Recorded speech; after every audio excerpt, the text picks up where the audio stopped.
Hello everyone, I hope आप सभी लोग बहुत अच्छे होंगे और उतनी बेहतरीन तरीकों से आप सभी लोगों की पढ़ाई चल रही होगी। तो भाई इस वीडियो में अपन देखने क्या वाले हैं, हम लोग जो है ये पीपीटी एग्जाम की बच्चों पीपीटी 2022 की जो है क्वेश्चन 2022 की जो है क्वेश्चन पेपर जो है सॉल्व करने वाले हैं। ठीक है, पूरा का पूरा 150 क्वेश्चन आपका आना है। पूरा का पूरा अपन क्या देखने वाले, पीवाई को देखने वाले। कब का भैया, 2022 का। एक ही वीडियो में पूरी कोशिश रहेगा आपकी, आपको 150 क्वेश्चन में सॉल्व करा दूं। तो ध्यान से देखेंगे, पूरा लास्ट तक देखेंगे। हो सकता है टाइम आपको ज्यादा देना पड़ेगा, तो भाई आपको कुछ चीजें सीखना समझना भी पड़ेगा। ठीक है, तो ध्यान से यहाँ पर देखते हुए चलेंगे बच्चों की क्या आएगा। देखो फर्स्ट क्वेश्चन क्या बोले, दोनों मीडियम पे अपन एक साथ देखने वाले। ठीक है, कि निम्नलिखित में से क्या बोला गया है कि निम्नलिखित में से कौन सा जो है साल्वे अमोनिया विधि का एक उप उत्पाद है, साल्वे अमोनिया विधि में बनता है, ये पूछा जा रहा है बच्चों। ठीक है, साल्वे अमोनिया विधि में क्या बनता है ये पूछा जा रहा है। तो आप लोग इसको याद रखेंगे, इसकी कॉन्सेप्ट को बच्चों बहुत अच्छे से ढंग से, कि इस पर सोडियम कार्बोनेट का जो साल्वे अमोनिया विधि है, इसमें किसको बनाने के लिए उपयोग किया जाता है, सोडियम कार्बोनेट को। ठीक है, सोडियम कार्बोनेट को बनाने के लिए इसका उपयोग जो है किया जाता है। तब इस पर फाइनली इस पर उत्पाद बोल रहा है, मतलब आपका जो है इस पर क्या बोला जा रहा है, क्या आता है उस चीज को पूछा जा रहा है ना। Which of the following is the by product of Solvay ammonia process. तो क्या आता है बच्चों, आप लोग याद रखेंगे यहाँ पर। इसकी आंसर हो जाएगा CaCl2 हो जाएगा। सी जो है इसकी क्या हो जाएगा, करेक्ट आंसर हो जाएगा ये इसकी एक उत्पाद हो जाएगा। ठीक है, ये इसका एक उत्पाद हो जाएगा। ठीक, नेक्स्ट आगे अगले क्वेश्चंस पर बढ़ते हैं अपन। अगला हमारा ये क्वेश्चंस आपके स्क्रीन पर है भाई, देख सकते हो क्या दिया हुआ इस पर। What is the equivalent resistance of the 5 ohm resistors connected in parallel बोल रहे हैं। ठीक है, एक सर्व क्रम में संयोजित 5 ओम के 3 प्रतिरोधों का तुल्य प्रतिरोध कितना होगा बोल रहा है। तब यहां पर जब ये किस किस पर है बच्चों, ठीक है, इक्विवेलेंट रेजिस्टेंस बोल दिया गया भाई, इक्विवेलेंट रेजिस्टेंस बोल दिया गया, तब हमारी फॉर्मूला जो है कैसा हो जाएगा, इस तरीके से हो जाएगा 1/R equal to 1/R1, 1/R2 और 1/R3 रहेगा। ठीक है, याद रखेंगे यहाँ पर।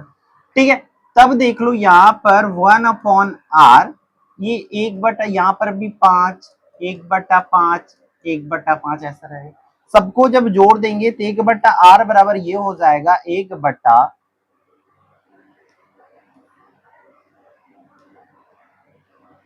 यहां पर भी क्या हो जाएगा, सॉरी मतलब सेम सेम होने की वजह से ऐसा कर लेंगे। तब इसको फाइनली अपन 1 मिनट ऐसा करते भी, डायरेक्ट करते, ऊपर जुड़ जाएगा नीचे में सेम है तो ऐसा। अब जब इसको पलटी करेंगे तो R को ऊपर जाएगा तो 5 ऊपर जाएगा 3, तो इसको बस डिवाइड बस करना है। डिवाइड करोगे तो आपका आंसर आ जाएगा सिंपल से। जब ये लइका वाला तो आपको आता है ना, 3 1 कम 3। ठीक है, तो ये दोनों तो नहीं आएगा और जीरो भी नहीं आएगा, सीधी बात। 3 1 कम 3, 2 बाकी दशमलव लगेंगे तो 20 बन जाएगा, 3 छक्के 18, ये तो 1.6 ये वाली है, बी जो है करेक्ट आंसर हो जाएगा इसका। इस तरीका से आपको कुछ क्वेश्चन में सॉल्व करना पड़ेगा। ठीक है, तो ध्यान से इन चीजों को देखते हुए चलना है, समझते हुए आप लोगों को चलना है। तो मूव ऑन करते भाई नेक्स्ट क्वेश्चन पर अपन।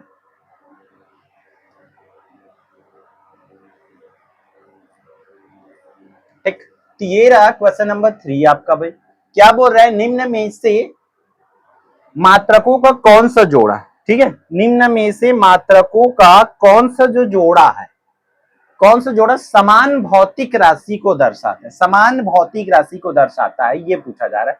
विच of the following pairs and represent unit of the same physical quantity. मात्रक बोल रहा है भाई, कौन सी मात्रक जो है। ठीक है, तो यहां पर एक चीज देखना, ये ऑप्शन नंबर कौन सा हो जाएगा बच्चों, ये जूल। ये जूल भी ऊर्जा का मात्रक होती है, एनर्जी की मात्रक होती है ना। और कैलोरी भी क्या की मात्रक होती है, एनर्जी की मात्रक होती है, या बोल सकते हैं ऊर्जा की आपकी मात्रा होती है। दोनों की मात्रक होती है, इसलिए इसका ये वाली आंसर जो है आपका क्या हो जाएगा, करेक्ट हो जाएगा, डी जो है करेक्ट हो जाएगा। यहां पर देख लो बाकी सब अलग अलग है, बोला क्या जा रहा है, इन चीजों निम्न में से मात्रकों को कौन सा जोड़ा, समान भौतिक राशि को दर्शाता है, मतलब ऐसी कोई भौतिक राशि जिसका दोनों को, केल्विन और जूल अलग अलग है भाई, केल्विन और कैलोरी भी अलग है, न्यूटन और कैलोरी भी अलग है, लेकिन जूल और कैलोरी जो है बच्चों मात्रक किसका होता है, ऊर्जा का होता है, एनर्जी का होता है, इसलिए वो करेक्ट आंसर इसका हो जाएगा। ठीक है, फिर बढ़ते हैं आगे अगले क्वेश्चन पर, वो क्या हो जाएगा आप लोगों का, क्वेश्चन नंबर 4 क्या दिया हुआ है, देख लो इसको भी ध्यान से, विच of the following material will undergo corrosion. ठीक है, तो निम्नलिखित में से किन पदार्थों में संक्षारण होता है, बोल रहा है संक्षारण किस में होता है, केवल धातु में, धातु अधातु मिट्टी प्लास्टिक तथा रबर में, धातु एवं अधातु में, धातु अधातु एवं रबर में, ऐसा ऑप्शन दिया हुआ है। तभी यहां पर इस ऑप्शंस को आपको समझना पड़ेगा, चीजों को देखना पड़ेगा, पूरी डिटेल देख लेंगे। ठीक है,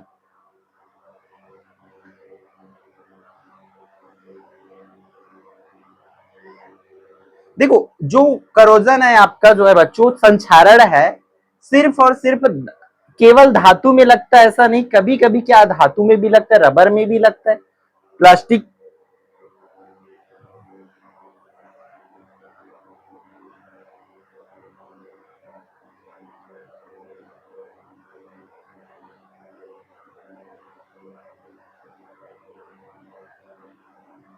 ठीक है, तो इसकी आंसर भी यही हो जाएगा बच्चों, ये फाइनली देख लिया गया है कि संक्षारण जो है धातु अधातु, मिट्टी भी ऑप्शन में दिया हुआ है, मिट्टी में है ना, मिट्टी भी सड़ना होता है जब ऑक्सीजन की उपस्थिति में होता है, इस तरीके से, तो मे भी इसमें, बट यहाँ पर मैं आंसर देख पा रहा हूँ संक्षारण केवल धातुओं तक सीमित नहीं, बाकी सब में भी लगता है, तो अकॉर्डिंग टू गूगल बच्चों ये जो है इस सब चीज में भी लगता है। ठीक है, बट अगर आपको कंफ्यूजन हो देन आप उस केस में धातु और अधातु भी टिक आउट कर सकते हो, जब आपको, क्योंकि मिट्टी और प्लास्टिक रबर इन सब चीज की जब ऑप्शन आएगी कंफ्यूजन हो सकता है, तो ये केस आप डाल सकते हो। ठीक है, बट हमारी गूगल में ये आंसर शो हो रही है, अब बोर्ड क्या आंसर लिया गया था इसका पता नहीं, कंफर्म नहीं हूं मैं। ठीक है, क्या हो जाएगा, ये वाला बी वाला, मेटल्स नॉन मेटल्स ये सब चीज हो जाएंगे। ठीक है, फिर अगला क्वेश्चन पर बढ़ते हैं आगे, क्वेश्चन नंबर 5 क्या बोल रहा है बच्चों आप लोगों का, क्वेश्चन नंबर 5 बेटा आपका क्या दिया हुआ, which of the following quantities remains constant in a planetary motion as seen from the sun. Hindi में देखते हैं, निम्न में से कौन सी राशि सूर्य की ओर से देखने पर ग्रहों की गति में स्थिर रहती है, कौन सी राशि जो है ग्रहों की में स्थिर रहती है बोल रहे हैं, तो यहां पर जो उसका एंगुलर मोमेंटम है, ठीक है, क्या हो जाएगा, क्या याद रखेंगे, एंगुलर मोमेंटम में जो है वो क्या रहती है, निश्चित रहती, कोणीय संवेग हो जाएगा इसका। ठीक है, क्या लिख लेंगे, कोणीय संवेग लिख लेंगे, क्योंकि सब कुछ जो है इसकी जो है बच्चों ये सब कुछ तो चेंज होती है, चाल चेंज होती, कोणीय चाल चेंज होती है, गतिज ऊर्जा भी चेंज होती, चाल और गतिज ऊर्जा दोनों चेंज होती, दैट्स व्हाई यहाँ पर कोणीय संवेग इसकी आंसर जो है आप लोग लेंगे। ठीक है, नेक्स्ट वन पर मूव ऑन करते भाई, अगला जो क्वेश्चन है आपका क्या दिया हुआ है, 6, क्वेश्चन नंबर 6 क्या बोल रहा है कि VF3 की अम्लता को निम्नलिखित में से किस अवधारणा के आधार पर समझाया जा सकता है ना, इसकी अम्लता क्यों, तो कुछ चीजें जो है आपको याद रखना पड़ेगा, तो यहां पर जो है इस चीजों को किसके द्वारा बच्चों, तो लुईस अवधारणा के द्वारा, किसके द्वारा, लुईस अवधारणा के द्वारा जो है इसको समझाया जा सकता है, याद रख लेंगे, कुछ चीजों को आपको दिमाग में रखना पड़ेगा भाई। ठीक, नेक्स्ट वन आगे बढ़ते भाई अगले क्वेश्चन पर, वो क्या हो जाएगा आपका क्वेश्चन नंबर 7 भाई, ये आपके स्क्रीन में क्या बोल रहा है, diversity of all living things depends on, ठीक है, सभी जीवित चीजों की विविधता निर्भर करती है। ठीक है, जीवों की विविधता किस पर निर्भर करती है बच्चों, भूगोल पर भाई, अन्य मतलब जीवों में विभिन्नता क्यों पाई जाती है, ठीक है, भूगोल पर, अन्य प्रजातियों की उपस्थिति पर, मिट्टी पर, उपरोक्त सभी पर, तो यहाँ पर हम लोग लिख सकते हैं यहाँ पर ऑल अबोव भाई, क्योंकि सभी की भूगोल की वजह से, मतलब वहां की वातावरण की वजह से जीवों में विविधता पा सकते हैं, अन्य प्रजातियों की उपस्थिति के कारण विविधता पा जा सकता है ना, मान के चलो यहाँ पर मैं शेर के पास में कुछ और जीव रखूंगा तो उसमें एक दूसरे को गुण को जरूर सीखेंगे वो दोस्तों एक दूसरे, इसलिए यहाँ पर ऑल अबो इसका आंसर हो जाएगा, उपरोक्त तो सभी इसकी आंसर हो जाएगा। फिर क्वेश्चन नंबर 8 क्या बोल रहा है, किसी बिंब का अवतल दर्पण द्वारा बना प्रतिबिंब आभासी सीधा तथा बड़ा पाया गया वस्तु की स्थिति कहाँ होनी चाहिए। तो इन चीजों को आपको यहाँ पर समझना पड़ेगा, ठीक है। कहां पर रहता है तब बनता है बच्चों, तो ये जो है बनता है कब, दर्पण के ध्रुव तथा मुख्य फोकस के बीच वाला पर, दर्पण के ध्रुव तथा मुख्य फोकस, ध्रुव मतलब between the pole of mirror and its principal focus, ये इसकी आंसर हो जाएगा, ठीक है। फिर क्वेश्चन नंबर 9 पर आगे बढ़ते भाई, क्वेश्चन नंबर 9 क्या बोल रहे हैं यहाँ पर, ओ हाँ करेक्ट है आई थिंक, ठीक है। निम्नलिखित में से कौन सा गलत सूत्र है बोल रहे, इसमें से कौन सा सूत्र जो है गलत है, ठीक है, कौन सा सूत्र जो है गलत है उस चीज को आपको बताना है, ठीक। यहाँ पर कौन क्या चीज है वो पूरा बता दिया है कि सीवी क्या है, जैसे कि यहाँ पर सीवी देख लिया तो specific heat of gas at constant volume पर है, आर क्या है गैस कांस्टेंट है, ठीक है, वाई क्या है ratio between specific heat of gas है, फिर सीपी क्या है भी specific heat of gas at constant temperature, ठीक है। सीवी जो है वॉल्यूम पर कांस्टेंट वैल्यू पर है और सीपी जो है कांस्टेंट टेम्परेचर पर है, तो कौन सी फॉर्मूला गलत है इसमें से, बस इस चीजों को आपको बताना है, रॉन्ग फॉर्मूला क्या होगा, ठीक है। तब यहां पर जो है कौन सा बच्चों, ये लास्ट वाला जो सूत्र आप देख पा रहे हो, लास्ट वाला सूत्र, ठीक है, डी वाला जो है CP minus CV equal to 2R जो है वही जो है इनकरेक्ट है, बाकी जो है करेक्ट, ठीक है, क्योंकि बाकी को जब चेंज आउट करोगे तो इधर उधर होके वो वही चीजें आ जाएगा, बस ये लास्ट फॉर्मूला जो है आपका इसमें से गलत है, ठीक। फिर नेक्स्ट वन आगे बढ़ते भाई, वो क्या दिया हुआ है क्वेश्चन नंबर 10, वाहनों के अग्रदीप होते मतलब हेडलाइट्स होते, वाहन है, बहुत इजी क्वेश्चन है, पीपीटी के क्वेश्चन बड़ा भयंकर नहीं आएंगे, याद रख लेंगे, ठीक है। वाहनों के जो हेडलाइट में होते कौन सा मिरर यूज होते, तो ये मिरर के यूज आप जो 10 में पढ़े हो, किस मिरर के यूज किस में करते हो वो पूरी चीज आपको पता होनी चाहिए, ठीक है। तो क्या हो जाएगा भाई आंसर जो है कॉनकेव मिरर हो जाएगा, कॉनकेव मिरर मतलब इसके उत्तर क्या हो जाएंगे बच्चों, अवतल दर्पण जो है हो जाएगा, ठीक है, क्या हो जाएगा अवतल दर्पण हो जाएगा। आंसर करते चलेंगे भाई, विद्युत धारा उत्पन्न करने की युक्ति को कहते हैं, विद्युत धारा कौन उत्पन्न करते, करंट किससे उत्पन्न होता है बच्चों, मोटर से तो नहीं होता भैया, एमीटर तो उसको नापने की चीज है, गैल्वेनोमीटर भी नहीं है, तो जनित्र जनरेटर, जनरेटर से ही क्या बनता है करंट निकलता है, जिससे डीजे घर की लाइट ये सब कुछ जो है चलता है, ठीक है। क्वेश्चन नंबर 12 क्या बोल रहे हैं, निम्नलिखित में से कौन सी अभिक्रिया एक उष्मा शोषी अभिक्रिया बोल रहे हैं, उष्मा शोषी अभिक्रिया, तो अब जब अभिक्रिया वाला क्वेश्चन आगे जाहिर सी बात है आपको यहाँ पर उष्मा शोषी उष्मा क्षेपी ये जितनी भी अभिक्रिया सब अभिक्रिया को आपको केमिस्ट्री का डिटेल में पढ़ना पड़ेगा, ठीक है, क्या पढ़ना करना पड़ेगा डिटेल में पढ़ना पड़ेगा। उष्मा शोषी दिया है मतलब उष्मा को अवशोषित करने वाला, ठीक है, तो उष्मा को कौन अवशोषित करता है बच्चों, ठीक है, उष्मा को कौन अवशोषित करता है, तो इसकी आंसर हो जाएगा बच्चों यहाँ पर सप्लीमेशन ऑफ ड्राई आइस, मतलब शुष्क बर्फ का उधर व पातन में ही क्या होता है उष्मा को अवशोषण किया जाता है, ये लिखेंगे। फिर नेक्स्ट वन है, ठीक है, क्या दिया, जल के आयतन तथा ताप के बीच सही संबंध दर्शाने वाला चित्र कौन सा, अब देखो अगर आप 9th और 10th को डिटेल पढ़े रहोगे कुछ तो आपको 11th 12th के भी टॉपिक इस पर घुसा दिया गया है, मतलब 9th और 10th वाले बच्चों के थोड़ा सा मुश्किल हो सकता है, बट जो अगर आप 12th कर रखे हो तब आपके लिए बहुत आसान होने वाला है, ठीक है। तो इसको ध्यान से देखेंगे, जल के जो है क्या बताना है आप लोगों को, वाटर सोर्स इमोलेशन एक्सप्रेशन, ठीक है,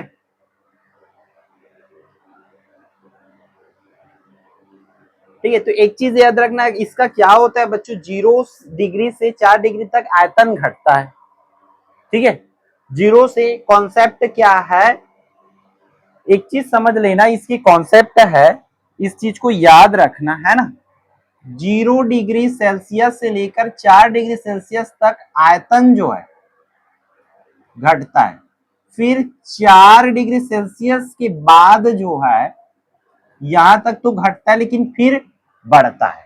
तो आपको पहले घटता हुआ नजर आना चाहिए 0 से, फिर 4 तक मतलब घटेगा लेकिन फिर बढ़ता हुआ आपको नजर आना चाहिए इस पर। ठीक है, वही आपका परफेक्ट रहेगा आयतन और ताप के बीच में। ठीक है, कौन घटता है और कौन बढ़ता है बच्चों? तो आयतन जो है घटता है। ठीक है, तो इसका जो है ऑप्शन नंबर 2 जो है करेक्ट हो जाएगा। ठीक है, ऑप्शन नंबर 2 जो है करेक्ट हो जाएगा। घट रहा है फिर वो क्या हो जाएगा? बढ़ जाएगा। ठीक, 0 से में वो क्या होती है? घटते जाता है फिर वो बढ़ता है। तो इस तरीके से ये लिया गया है आंसर यहाँ पर। ठीक है, फिर नेक्स्ट आगे बढ़ते भाई, अगला क्वेश्चन पर चलते। कुछ क्वेश्चन प्रॉब्लम दे सकता है, कुछ में एरर भी हो सकता है ना, समझने की कोशिश करेंगे। अत्यधिक धात्विक तत्व का इलेक्ट्रॉन विन्यास होगा। अत्यधिक धात्विक तत्व है, अत्यधिक धात्विक तत्व है, उसका इलेक्ट्रॉनिक विन्यास क्या हो जाएगा बच्चों? तो अत्यधिक धात्विक तत्व है तो उसके बाह्यतम कक्ष पर एक इलेक्ट्रॉन जो है होंगे। तो ए जो है इसका करेक्ट आंसर हो जाएगा। ठीक है, क्या हो जाएगा? ए जो है इसका करेक्ट आंसर बच्चों हो जाएगा। फिर क्या बोला जा रहा है? फ़ारेनहाइट पैमाने में परम शून्य की तापमान कितनी होगी, ये पूछा जाएगा। ठीक है, परम शून्य तापमान कितना होगा ये पूछा जा रहा है। तो ये हो जाएगा -459 डिग्री फ़ारेनहाइट। फ़ारेनहाइट में बोला गया है तो वही वाली आंसर आप लोग लोगे। ठीक है, फिर आगे बढ़ते हैं अगला क्वेश्चन पर। न्यूटन की गति का प्रथम नियम परिभाषित करता है। न्यूटन की गति का प्रथम नियम कौन परिभाषित करता है बच्चों? तो इनर्शिया का, जड़त्व के नियम को न्यूटन की गति का प्रथम नियम भी कहा जाता है। तो न्यूटन की जब गति का नियम आ गया तो आपको तीनों का तीनों नियम आपको अच्छे से पता होनी चाहिए। ठीक है, आगे बढ़ते हैं भाई। अपना एसिटिक एसिड निम्नलिखित में से किसके किण्वन द्वारा निर्मित होता है? किसके किण्वन से जो है बनता है? कौन बच्चों? विच of the following is used and manufacturing of acetic acid by fermentation process. किसके फर्मेंटेशन प्रोसेस से बनता है? तो वो जो है बनता है एथेनॉल से। ठीक है, एथेनॉल से। फर्स्ट ए जो है इसकी करेक्ट आंसर हो जाएगा। याद रखेंगे एसिटिक एथेनॉल से। तो कौन किससे बनता है पूरी डिटेल आपको पता होनी चाहिए। ठीक है, फिर आगे बढ़ते चलो भाई। क्वेश्चंस अभी से बोर नहीं होना है आपको, और भी क्वेश्चंस आएंगे। लेवल समझते चलो। ठीक है, जब तक लेवल नहीं समझोगे बड़ा मुश्किल हो जाएगा। देख लो, जब कोई वस्तु एक स्प्रिंग से टकराई जाती है तो उसका आवर्तकाल टी है। यदि स्प्रिंग को 2 बराबर भागों में काट दे और वस्तु को किसी एक भाग से लटकाए तो उसका आवर्तकाल कितना होगा, ये पूछा जा रहा है। आवर्तकाल कितना होगा ये पूछा जा रहा है बच्चों। ठीक है, तब यहाँ पर इन चीजों को समझने की कोशिश करते हैं। फॉर्मूला जो है, बेसिक फॉर्मूला इसका बच्चों क्या हो जाएगा? टाइम पीरियड का, टाइम पीरियड की जो फॉर्मूला हो जाएगी T इक्वल टू क्या हो जाएगा? फॉर्मूला जो है हो जाएगा इसका 2 पाई रूट में हो जाएगा 2 पाई m अपॉन में k। ये फॉर्मूला है। अब बोल रहे जब कोई वस्तु की स्प्रिंग से लटकाई जाती है तो उसका आवर्तकाल टी है। आवर्तकाल सूत्र में बताए, यदि स्प्रिंग को 2 बराबर भागों में काट देते और वस्तु किसी एक भाग से लटकाए, वस्तु को किसी एक भाग से लटकाए तो उसका आवर्तकाल क्या होगा ये आप लोगों को बताना है। ठीक है, अब उसको 2 भाग में कट देना है, काट देंगे। ठीक है, अब उसकी वस्तु को 2 भाग में काट देंगे तो ये कितना हो जाएगा बच्चों?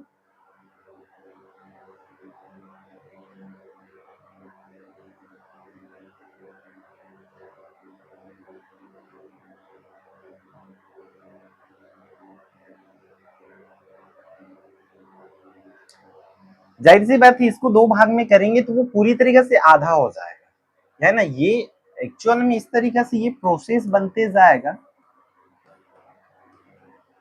तो वो पूरी तरीके से आधा हुआ, लगभग जो है इसके आवर्तकाल के आधा हो जाएगा इस तरीके से। ठीक है, तो ये आप लोग यहाँ पर लिखेंगे। फिर नेक्स्ट प्रॉब्लम है आपका, निम्नलिखित में से कौन सा पद विद्युत परिपथ में विद्युत शक्ति को निरूपित नहीं करता? विद्युत शक्ति को निरूपित कौन नहीं करता है, ये आपको बताना है। पूरी तरीके से ओम का नियम आप लोगों को यहाँ पर पता होनी चाहिए, ठीक है। ओम का नियम आपको पता होना चाहिए, ठीक। तो ओम के नियम से आप लोगों को सूत्र अगर याद है तो विद्युत शक्ति का भी आप आराम से निकाल सकते हो यहाँ पर, ठीक है। तो यहाँ पर विद्युत शक्ति को निरूपित कौन नहीं करता? आई आर का स्क्वायर वाला, लास्ट डी वाला, ठीक है।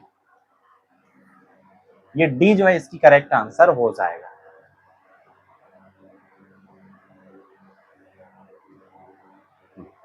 लघु पतन के समय परिपथ में विद्युत धारा का मान क्या होता है? जैसे कि जब क्या होता है बच्चों, जब at the time short circuit होता है, उस टाइम में करंट के मान को क्या होता है, ये पूछा जा रहा है शॉर्ट सर्किट के टाइम में, ठीक है। अब शॉर्ट सर्किट होता है तो प्रतिरोध बहुत कम हो जाता है तथा धारा बहुत अधिक बढ़ जाता है।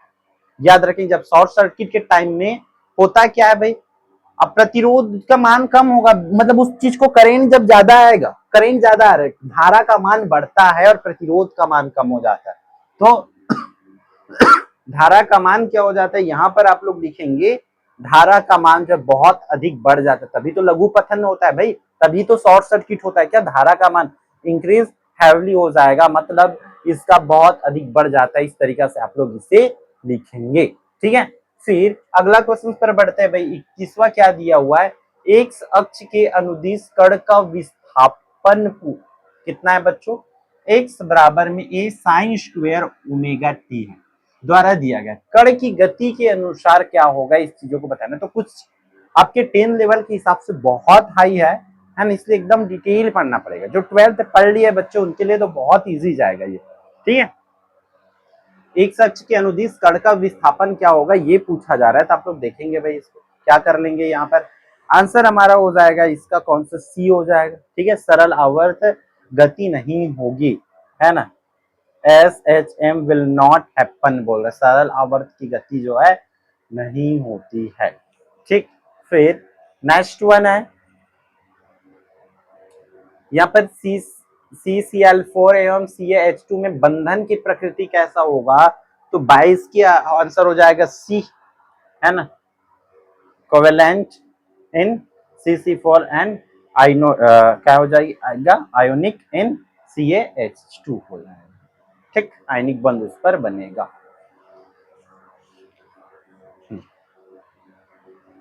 23वां, सरल आवर्त गति करते हुए किसी कण का अधिकतम त्वरण कितना है? अल्फा है या ए है ना, अल्फा मान लो, तथा अधिकतम वेग बी है, तब कंपन का आवर्त काल कितना होगा ये पूछा जा रहा है। तो कंपन का आवर्त काल प्यारे बच्चों इस तरीके से हो जाएगा, ये डी हो जाएगा 2 पाई बीटा अपॉन अल्फा, इसकी आंसर हो जाएगा, ठीक है। फिर नेक्स्ट वन है 24, धीमी गति से जमने वाले सीमेंट में किसकी प्रतिशत अधिक होती है?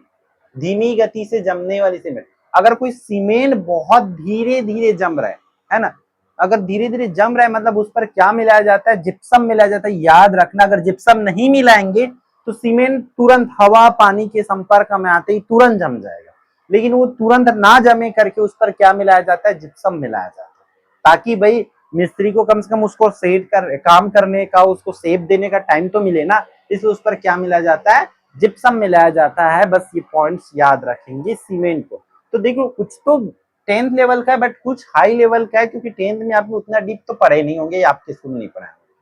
कांच का पूर्णांक कितना है? देख लो, कांच का पूर्णांक है 1.5 है, ये भी 10th में दिया हुआ है। कांच में प्रकाश की चाल कितनी होगी ये पूछा जा रहा है, ठीक है। अब सूत्र क्या होता है? सूत्र आप लोगों का ये हो जाएगा V इक्वल टू, ठीक है, प्रकाश की चाल निकाल, V इक्वल टू C/N हो जाएगा इस तरीके से, ठीक है। बस अब फॉर्मूला में रखते चलेंगे बच्चे, ठीक है। फॉर्मूला में वैल्यू रखो तो आपकी आंसर आ जाएगी प्रकाश की वेग बच्चे, ठीक है। V का वेग निकालना है, C का देख लो, C की वैल्यू क्या होती है आप लोगों को पता है? C की वैल्यू होता है 3 × 10⁸ 3 × 10⁸ मीटर पर सेकेंड, और एन की वैल्यू जो है 1.5। बस इसको कैलकुलेट करना पड़ेगा, कैलकुलेट करोगे तो इसकी जो है आंसर आपका आएगा। ठीक है,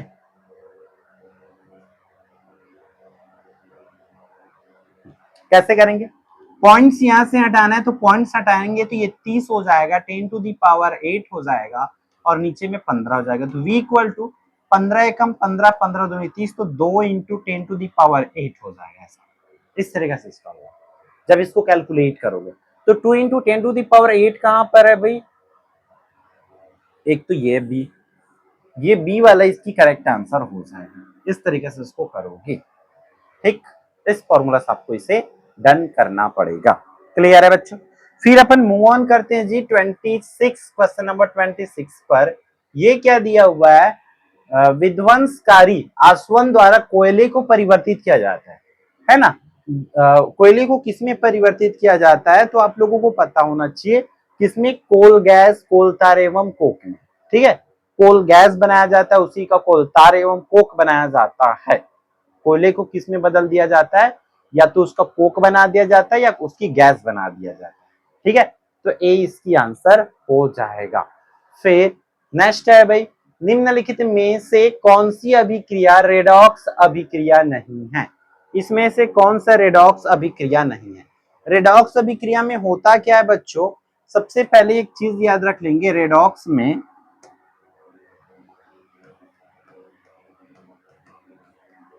अभिक्रिया में होता क्या है, उस पर जो है ऑक्सीडेशन होता है बच्चों। ठीक है, ऑक्सीडेशन होता है, फिर उसी पर क्या होता है? रिडक्शन होता है। ठीक है, ऑक्सीडेशन और क्या होता है? रिडक्शन होता है। इसलिए आप लोग यहां पर है ना, किसमें जो है ऑक्सीडेशन और रिडक्शन नहीं हो रहा है, इन चीजों को देखना पड़ेगा आप लोगों को। ठीक है, किसमें टूट नहीं रहा है, इन चीजों को देखेंगे। रिडक्शन होना चाहिए, रिड्यूस होना चाहिए, वो चीजें कम होना चाहिए आप लोगों को। ठीक है, तो इसकी बी जो है करेक्ट आंसर बच्चों हो जाएगा। बी जो है करेक्ट आंसर आपका हो जाएगा, ऑक्सीडेशन प्लस रिडक्शन। किसमें मतलब नहीं हो रहा, बाकी सब में हो रही है। सब में जो है ऑक्सीडेशन और रिडक्शन की प्रोसेस हो रही है, लेकिन उसमें नहीं हो रहा है।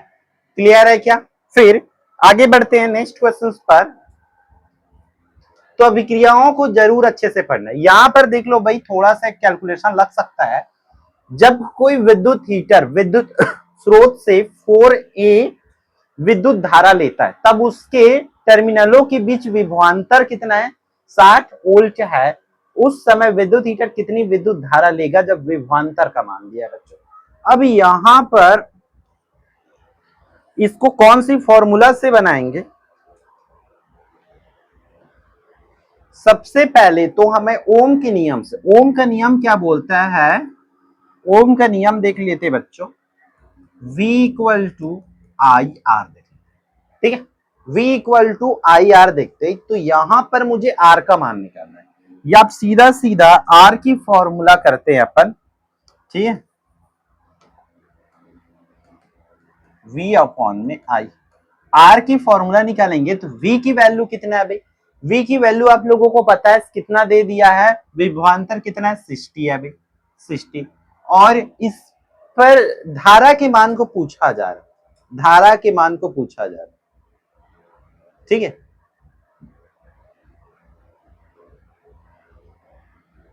कब पूछा जा रहा है? जब विद्युत हीटर स्रोत से कितना 4, कितना धारा कितना है? 4 है।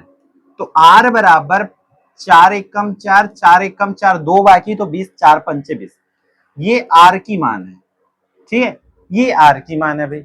और हमें जो है अब कैसे निकालना है, कब निकालना है? जब उस पर, एक मिनट,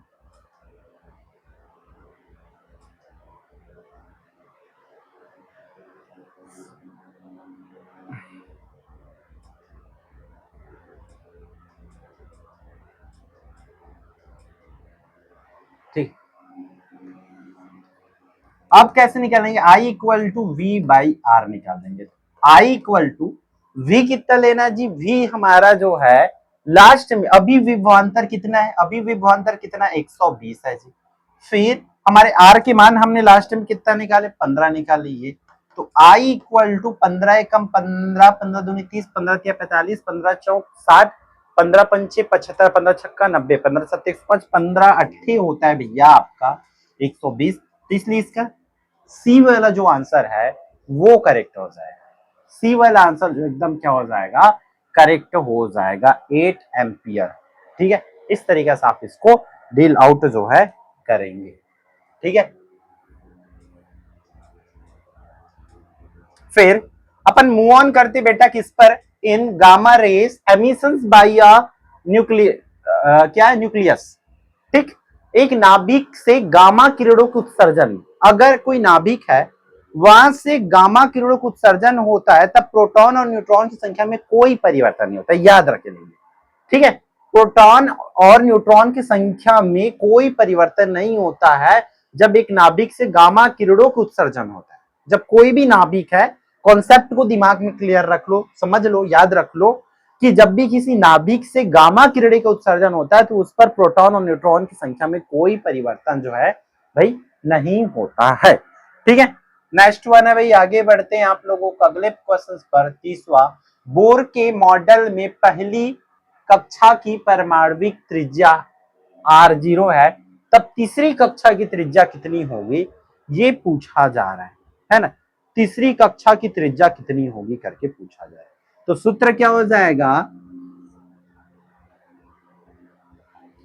सूत्र हो जाएगा आर इन बराबर, त्रिज्या निकालने का सूत्र देख लो, बोर का सूत्र क्या हुआ है, एन स्क्वेयर अपॉन में आर। ठीक है, अब देख लो, बोर के मॉडल में पहली कक्षा की त्रिज्या परमाणुक त्रिज्या R0 है, तब तीसरी कक्षा की पूछा जा रहा है, तो यहां पर R3 बराबर में एन की जगह पे 3 का स्क्वायर ये, और R1 की मान कितना है भाई, R1 की मान पहले की त्रिज्या कितना है, पहले की त्रिज्या है R0। R1 की मान मतलब पहले की त्रिज्या तो लिखना पड़ेगा ना हमें, तो ये देना पड़ेगा इन बोर मॉडल। तो बोर के परमाणु मॉडल में है जो एटॉमिक मॉडल है उस पर ये चीजें आपको देखना पड़ेगा। ठीक, आर एन बराबर ये हो जाएगा। सूत्र क्लियर है क्या, सूत्र यही होती है, ये इसको दिमाग में रख लो। बोर की परमाणु मॉडल पढ़ेंगे तो वहां त्रिज्या निकालने के सूत्र आपको यही यूज करना पड़ेगा। देखो तीसरा का निकालना था इसलिए तीसरा लिख दे, इक्वल टू एन स्क्वायर दिया मतलब 3 का स्क्वायर हो जाएगा R1 मान, मतलब R1 का यहाँ पर R0 दिया इसलिए मैं R0 लिखा हूं, अगर आपके में दूसरा दिया तो आपको दूसरा लिखना पड़ेगा भाई। अब R3 इक्वल टू 3 का स्क्वायर कर देंगे तो 9 R0 हो जाएगा। ये इस तरीके से आंसर हो जाएगा, 9 R0 हो जाएगा।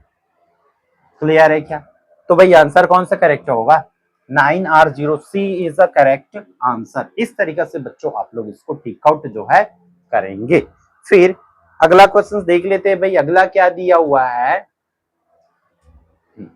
निम्नलिखित में से कौन ताप पर निर्भर करती है, ताप पर कौन निर्भर करता है करके पूछा जा रहा है भाई। अच्छी क्वेश्चन सब 11 12 वाले लोगों के लिए तो बहुत इजी है, बट बाकी जो क्लास है उनके लिए थोड़ा सा मुश्किल हो सकता है भाई, है ना। अगर आप 11th और 12th वाले तो आपको पता हो जाएगा कि विच of the following depends on temperature, है ना, टेम्परेचर पर कौन निर्भर करता है ये पूछा जा रहा है। तो यहां पर याद रख लेंगे मोलारिटी जो है, मोललता जो है, सॉरी हाँ मोलरता जो है वो जो है तापमान पर निर्भर करता है। ठीक है, वो जो है ताप पर निर्भर करता है, ए जो है इसकी करेक्ट आंसर हो जाएगा। फिर आगे बढ़ते हैं, किसी विद्युत धारावाही परिनालिका के भीतर चुंबकीय क्षेत्र, एक परिनालिका है, 12th वाले स्टूडेंट को भली बात ही अच्छे से पता है इसका, है ना, क्योंकि उन्होंने चैप्टर नंबर 1 में ही पढ़ रखे हैं तो उसको बहुत अच्छे से पता है ना। क्या होता है बच्चों, 32 की आपका शून्य होता है, एक विद्युत धारावाही अगर अपन परिनालिका लेंगे तो उसके भीतर जो चुंबकीय क्षेत्र क्या होता है, एकदम जीरो होता है, शून्य होता है, इसको दिमाग में रख लेंगे। The magnetic field inside a current carrying, है ना, सोल्ट सोलेनॉइड इज, सॉरी क्या है ना, फर्स्ट टाइम करते रहो तो प्रोनाउंसिएशन में थोड़ी सी दिक्कत होती है ना, तो क्या होती है, जीरो होती है, ये आप लोग याद रख लेंगे। फिर नेक्स्ट वन है 33 पर चलते हैं। निम्नलिखित में कौन सा सबसे छोटा मात्रक है बोला जाए, इसमें से सबसे छोटा मात्रक कौन सा है, ठीक है। अब इसको ऑलरेडी 11th फिजिक्स वाले लोग इसको भली बात ही पता है, क्योंकि हमने इसको 10th 9th 10th में कहीं आई थिंक देखे नहीं होते, बट 11th में हमने देखे रुके भाई कौन सी सबसे स्मॉलेस्ट यूनिट है, तो फर्मी है, ठीक है। सबसे इस पर देख लो सबसे छोटा कौन है भाई, इसमें सबसे छोटा है, एक बार मैं बता देता हूं। सबसे पहले है फर्मी, फर्मी फर्मी से बड़ा है बेटा आपका कौन सा, एंगस्ट्रॉम हो जाएगा, ठीक है। और एंगस्ट्रॉम से जो है बड़ा क्या हो जाएगा,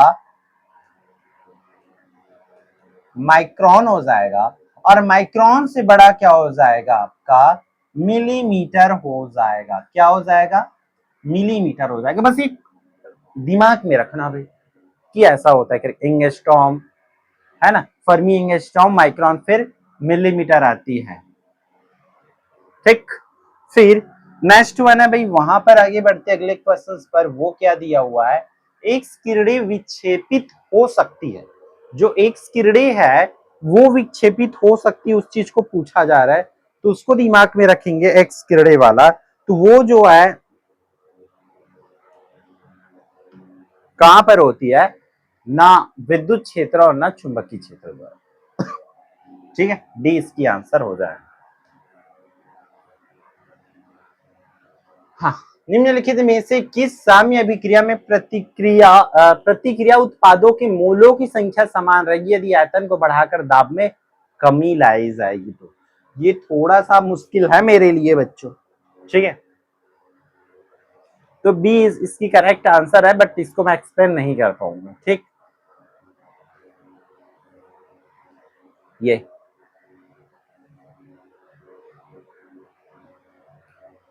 किसे परिभाषित करता है, बोल रहा है किसकी सूत्र है, या किस किस चीज से पता चलता है, ये पूछा जा रहा है, तो याद रखेंगे ये जो है मोललता की फॉर्मूला हो जाएगा, ठीक है। किसका हो जाएगा, मोललता, मतलब सी का जो है करेक्ट आंसर है ये, ठीक है। फिर आगे बढ़ते भाई,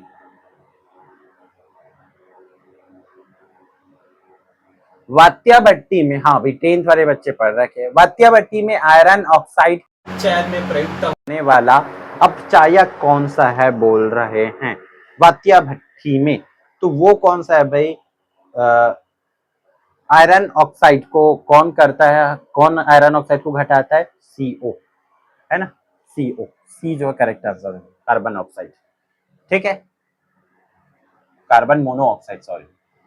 फिर what type of chemical reaction take place when electricity is passed through water, ठीक है, जब जल में विद्युत धारा अपन प्रवाहित करते हैं तो किस प्रकार की रासायनिक अभिक्रिया होती है, ठीक है, मोस्ट इंपॉर्टेंट क्वेश्चन है बच्चों। तो जब जल में अपन क्या करते हैं, पानी डाल देते हैं, सॉरी सॉरी करेंट डालते हैं, जब पानी डालते हैं, करेंट डालते हैं, तब वहां पर डीकम्पोजिशन रिएक्शन होता है, डीकम्पोजिशन रिएक्शन मतलब अपघटन अभिक्रिया होती है, ठीक है, क्या होती है, अपघटन अभिक्रिया जो है होती है।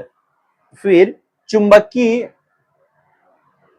जो मैग्नेटिक मेरिडियन है कौन सा हो जाएगा, इस पर यामी उत्तर बोला जा रहा है, मैग्नेटिक मेरिडियन पूछा जा रहा है, तो ये हो जाएगा बच्चों आप लोगों का नॉर्थ साउथ लाइन,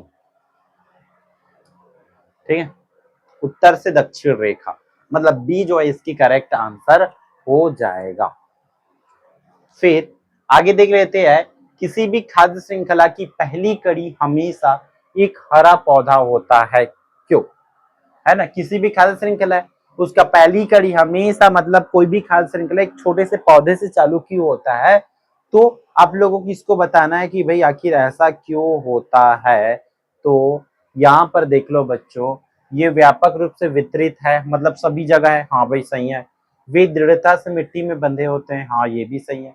वे अकेले वायुमंडलीय कार्बन डाइऑक्साइड को बांधने की क्षमता रखते हैं, तो उपरोक्त सभी इस पर आ जाएगा, ऑल ऑफ अबोव हो जाएगा। ठीक है, 41। किसी रेडियो एक्टिव पदार्थ की अर्ध आयु जो है 40 मिनट है। यदि प्रारंभ में नाभिकों की संख्या 600 हो तो 450 नाभिकों के विघटित होने में लगने वाला समय पूछा जा रहा है यहाँ पर। ठीक है, तो यहां पर देख लो, कॉन्सेप्ट समझेंगे। यहां पर देख लो, 600 में से 450 को माइनस कर देंगे तो 150 बाकी रहेगा।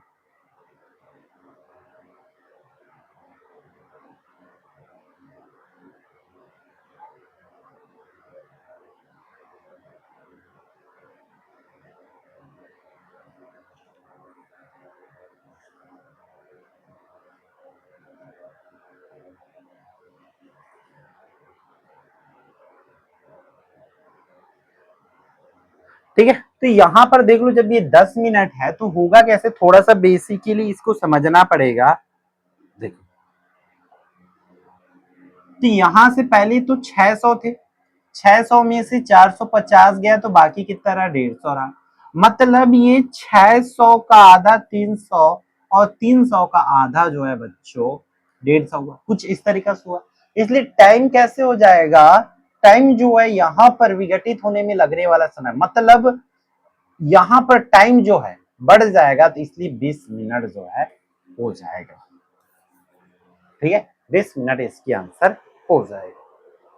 ठीक है, फिर नेक्स्ट वन है भाई, मूव ऑन करते अगले क्वेश्चन पर, 42 पर। अपन क्या बोला जा रहा है, ए आयाम से सरल आवर्त गति करते हुए एक कण की गतिज एवं स्थितिज ऊर्जा बराबर होती है जब इसकी विस्थापन होगा। ठीक है, अब देख लो 42 में हमें बोला क्या जा रहा है, यहां पर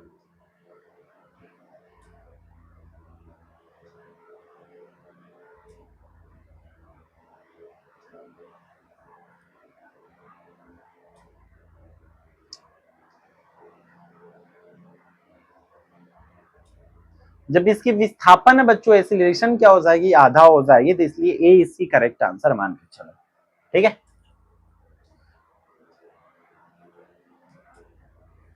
अगला, सूर्य को अपनी ऊर्जा निम्नलिखित में से किस किस प्रक्रिया द्वारा प्राप्त होती है। सूर्य को अपनी ऊर्जा, सूर्य को भी अपनी ऊर्जा जो है न्यूक्लियर फ्यूजन के माध्यम से प्राप्त होती है, मतलब परमाणु संलयन के द्वारा। तो डी इसका जो है करेक्ट आंसर बच्चों हो जाएगा। ठीक है, नेक्स्ट वन अभी बढ़ते हैं आगे अगले क्वेश्चन पर। क्या बोला जा रहा है 44 पर, a solution is prepared by adding 2 gram of a substance A to 18 gram of water, the mass percent of the solute is. क्या बोल रहा है, 2 ग्राम पदार्थ को 18 ग्राम पानी में मिलाकर एक विलयन बनाया जाता है, तो विलय का द्रव्यमान प्रतिशत कितना होगा, ये पूछा जा रहा है। ठीक है, 2 ग्राम को मतलब क्या किया जाता है बच्चों, 2 ग्राम पदार्थ को 18 ग्राम पानी में मिलाकर विलय बनाया जाता है।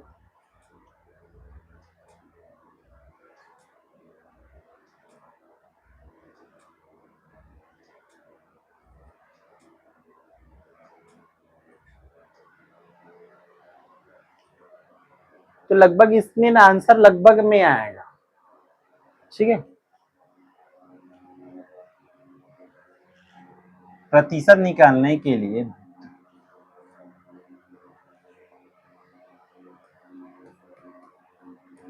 ऐसे करके निकालना पड़ेगा।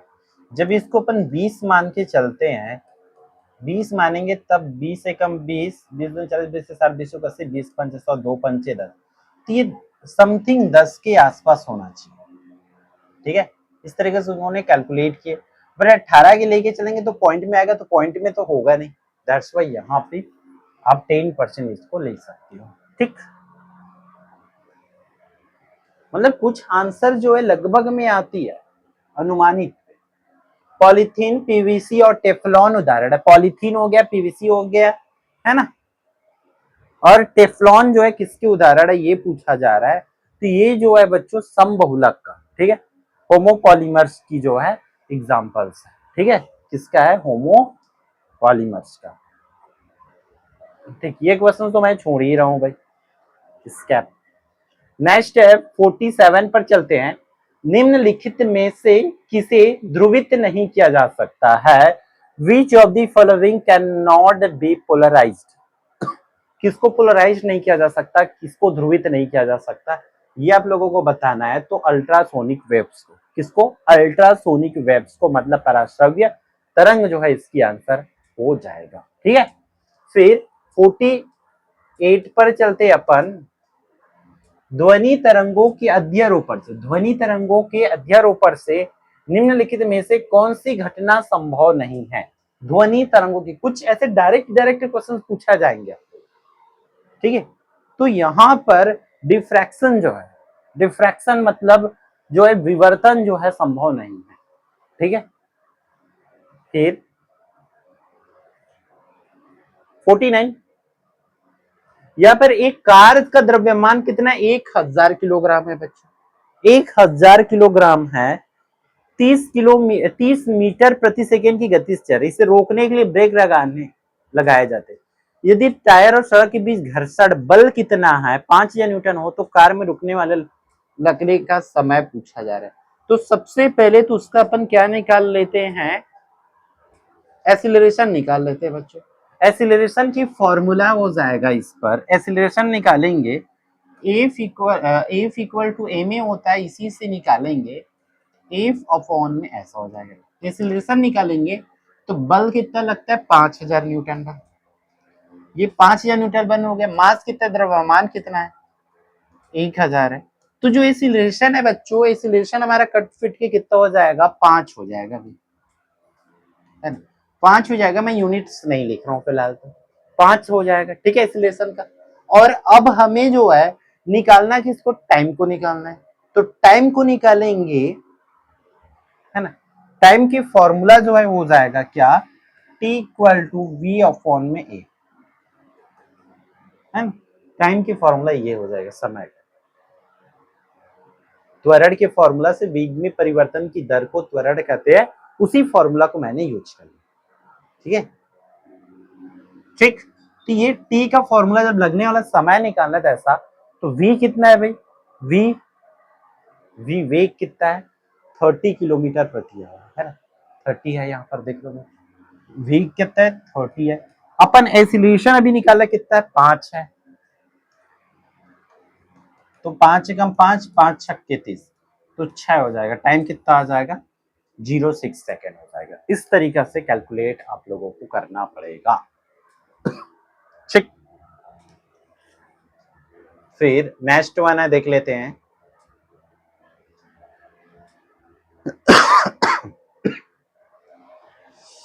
देख लो, संकेत ए जेड एक्स द्वारा पढ़ते कैसे, मुझे एग्जैक्ट नहीं पता, द्वारा प्रदर्शित नाभिक में होते हैं। जब ऐसा प्रदर्शित किया गया है तब नाभिक में क्या होंगे बच्चों? तो जेड जो है फोटॉन्स है, और बाकी जो है दोनों को माइनस कर देंगे, न्यूट्रॉन हो जाएगा। प्रोटॉन, जेड जो है प्रोटॉन, और ए माइनस जेड न्यूट्रॉन हो जाएगा। तो बी इसका करेक्ट आंसर हो जाएगा। ठीक है, उसका जो जेड दिखाया गया वो प्रोटॉन ही है, याद रखेंगे इसको। जेड जो है प्रोटॉन है, और इन दोनों को माइनस करने से क्या आता है? न्यूट्रॉन आता है। ये इसकी संकेत का मतलब होता